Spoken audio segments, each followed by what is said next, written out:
Bonsoir. Bonsoir, vous allez bien? Très bien, et vous? Oui, très bien. Il est très joli, votre nouveau bonnet. Oui, c'est Napoléon Style. Napoléon. Ah, parfait. C'est beau, hein? Mettez-vous de profil. Regarde. Ah ouais, vous êtes prêts pour prendre la route. Voilà, on l'a pris cet après-midi, la route. Oui, c'est vrai. On a fait une belle randonnée et on a fait un remake de The Last of Us. Voilà. On était perdus au milieu de nulle part. Petite photo. Oui. Il n'y avait aucune civilisation, il faisait gris. Ça. C'était... Voilà. C'était très bien. Un autre Donc. monde. On a fait un nouvelle décoration dans la bibliothèque. Voilà. Mais surtout, très important. On a fini. Allez, bise. La saga Décasqué. Voilà. Blackwater. Voilà. Par Michael McDowell. Oui. Là, c'est le tome 6, la pluie. Alors la saga Décasqué, c'est 6 épisodes. C'est ça. 250 pages. Donc environ 1500. Très bien. En lien dans la description, vous retrouverez notre retour sur le tome 1, La Crue. Pourquoi? Parce qu'à l'intérieur, on présente l'auteur. C'est très intéressant et surtout, il est très connu. Oui, exactement. Donc, on a lu les 6. Voilà. Ça a été excellent. C'est ça. Ça a été du très bon. On va refaire le pitch très vite fait. On va suivre donc la famille Casquet sur 3 générations, environ 60 ans. C'est un livre où il y a parfois des touches de fantastique, particulièrement à la fin, hein, vous en doutez. Sur celui-là, ça y va. Voilà, exactement. Et donc, le point très positif enfin pour ma part, c'est qu'on s'ennuie à aucune seconde. Je sais pas ce que tu en penses. Ah non, on s'ennuie pas. Voilà. Donc, comme tu as dit, c'est sur 50 ans, de 1919 à 1969, précisément.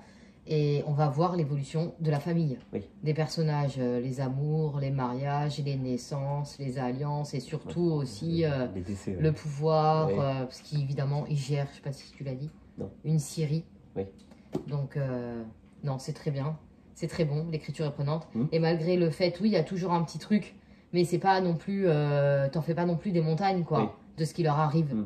Voilà, le ciel leur tombe pas sur la tête. Et pourtant, t'es quand même pris dans l'histoire. Totalement. Maintenant, attention, c'est une saga familiale qui ne ressemble à aucune autre. Ah oui, ça c'est clair. Voilà, on va pas retrouver là l'été des Casalés.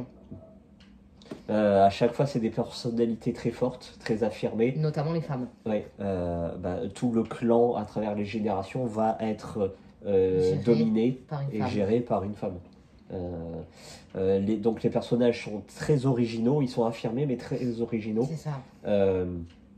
Et on s'attend jamais à ce qui va se passer. Ça aussi, et ça c'est remarquable, en 6 épisodes, jamais tu pourras dire lui il va finir comme ça, ou le roman va finir comme ça. Chaque épisode a son thème. C'est ça. Donc il y a la crue, il y a la fortune, il y a la pluie. D'abord il y a la crue, la digue, la maison. Oui. Ensuite on a la guerre, la fortune et la pluie. Oui, parce qu'évidemment, à travers les 50 ans, ils vont suivre les aléas historiques. Voilà, c'est quand même basé sur quelques faits réels, comme la Grande Dépression de 1930. Oui. Le krach boursier, etc. Voilà, comme la Seconde Guerre mondiale. Oui. Logique. Voilà. Après, la fortune, par exemple, ça concerne... C'est du spoil ou pas, si je dis? Non. Non. Ça concerne le pétrole. Voilà. Donc... Oui, c'est un peu de spoil. Je pensais pas que tu allais dire ça, en fait. Oui, c'est...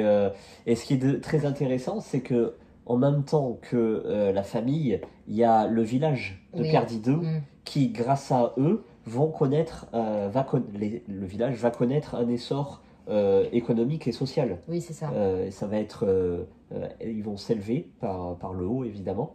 Et si bien que les Casquets vont devenir la figure de proue du village, mais à double tranchant. C'est-à-dire, on les admire, mais on aime les critiquer. C'est ça, exactement. Et surtout que sur certains angles, notamment sur la gestion des enfants, c'est très spécial chez les Casquets. Même nous, on a trouvé ça bizarre. Est-ce que ça se faisait, est-ce que ça ne se faisait pas? Je ne sais pas. Bon, en attendant, ça nous a plu, ça nous a conquis. Ah oui. Maintenant, il faut dire ce qui est, il n'y a pas toutes les réponses. Voilà, ça, c'est un petit problème. Pour ceux qui aiment les fins ouvertes, la fin n'est pas ouverte, mais c'est pour dire que ça vous laisse place à l'imagination. Vu qu'on n'a pas de réponse, pas énormément. Donc mais moi je suis mitigée entre je veux les réponses. De toute façon, je te l'ai dit, moi dans le 6, je veux les réponses. Bon, il n'y a pas les réponses. Est-ce que pour autant je vais dire que ça vaut pas le coup? Non. Ça vaut le coup. Réponse ou pas. Puis 6 épisodes, hein, c'est dur de captiver un lectorat sur 6 romans. C'est ça. C'est Vraiment. ça. Hein. Et moi, je le conseille à tout le monde. Mais si vous avez une peine de lecture...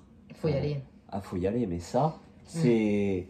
on dirait du petit lait. Ça se voit comme du petit lait. C'est ça. Hein, ouais. T'as pas envie de lire. T'es fatigué et tout. Tu rentres là-dedans, tu lis. Ça n'endort pas, en fait. Tu finis à 3 heures du matin à chaque fois. Ouais. Moi, je l'ai fini au milieu de la nuit. C'est prenant.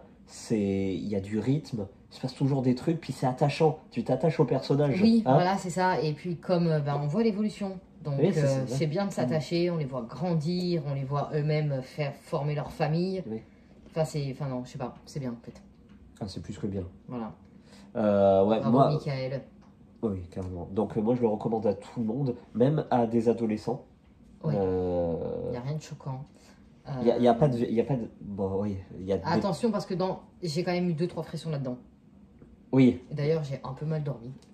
Hein. Oui, parce que c'est du fantastique. Donc en Ouais. filigrane, il y a des éléments de fantastique. Et il faut rappeler, si vous êtes allé voir... bien, parce qu'en 5 lignes, il fait les frissons, quoi. Oui, si les gens sont allés voir la description, qu'on avait parlé au tout début, Oui. cet auteur, c'est un auteur de romans d'horreur. Voilà. Donc c'est pour ça que quand il veut mettre une sale atmosphère, il a les clés. Il y arrive. Il sait comment faire. On le conseille à tout le monde, vraiment foncez. Comment on est arrivé à lire ce livre? Eh bien, la bibliothèque. Bibliothèque, tout simplement. Donc, voilà, ils étaient devant et on te l'a conseillé. Oui, exactement. Voilà. Puis il faut dire que sur les réseaux sociaux, tout le monde en parle. Hein, ouais, c'est vrai. C'est vrai que là, en ce moment, ça y va. Ouais. On va préciser aussi, parce que c'est super gentil, derrière le prix, il y a écrit merci. Bah voilà, en plus, t'achètes le livre, tu le lis, tu l'aimes et on te remercie. Ouais. Il n'y a rien de mieux en fait. Ça, comme on satisfait. l'avait dit dans la première vidéo, et c'est la première fois. Allez la voir, parce qu'il y a des éléments très intéressants. Tout dans celle-ci. Oui, l'imprimeur, l'auteur, les petits mots, la petite histoire et tout. Dans cette vidéo, on se demande aussi si Fantastique, ça va vraiment durer. Oui. Donc oui, mais c'est vraiment par G. Oui. Et... avec parcimonie. Si vous n'aimez pas le Fantastique, vous pouvez y aller quand même. Hein. Oui. C'est vrai, bon, totalement. Eh bien, merci beaucoup. Merci à vous, hein, et puis bon dimanche. Et puis, n'oublie pas, Blackwater. À bientôt. Au revoir.